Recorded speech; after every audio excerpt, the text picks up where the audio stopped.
Dokázali předvídat, a to je to, že nám praskla struna.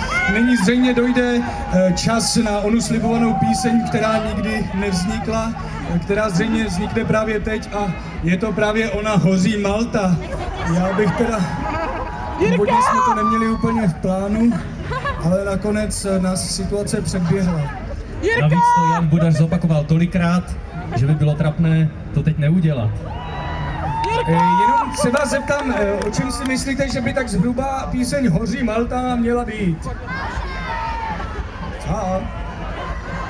O hořící Maltě, no to kreativní publikum se tady dneska sešlo, děkujeme.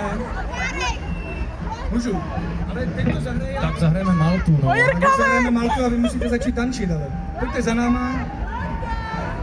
Jirka! Přivítejte naši taneční kapelu, která se jmenuje Sedíme před zábradlím.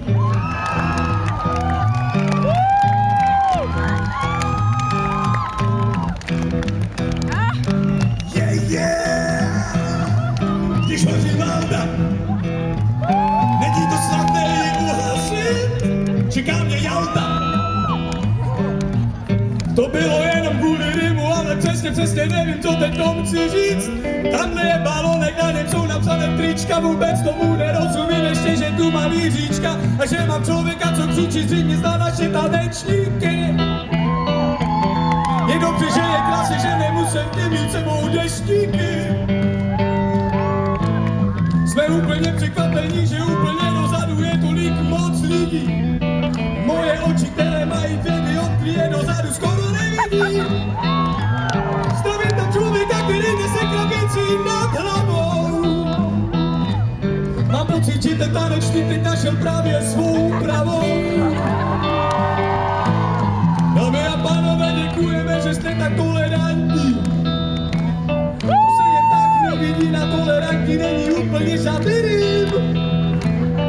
Každopádně oceňuju kreace, které tady si dopřáváte, i když to není žádná těžká práce, prosím vás, položte se do toho více. A já si vyzvu plíce, Jiří začne hrát rychleji, nemusí to být ploužák, musí to být pěkný nářez. A já tu nebudu stát zařezaný jako pařez. Rychleji, Jiříku, ať se lépe podbízíme publiku. Tady máme kloboukama, já už ani nevím, která je moje mama a která bude mama budoucí.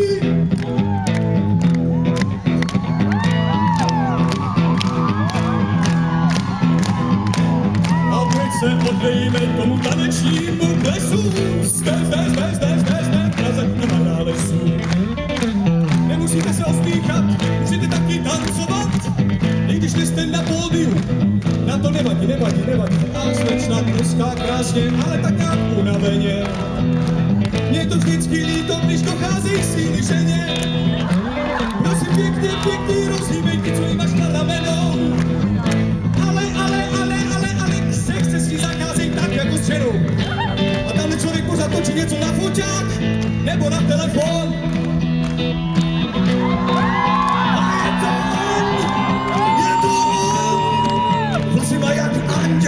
Vždycky jsem chtěl taky vlasy kudrnaté.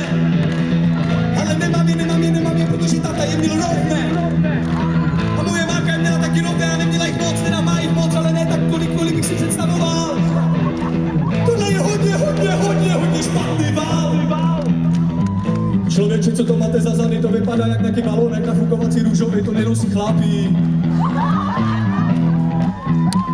Tak to zvedni vysoko, vyzníku, máš to? Ten člověk má tyč, co vypadá divně, vůbec nechápu, co s tím budeš dělat dneska večer.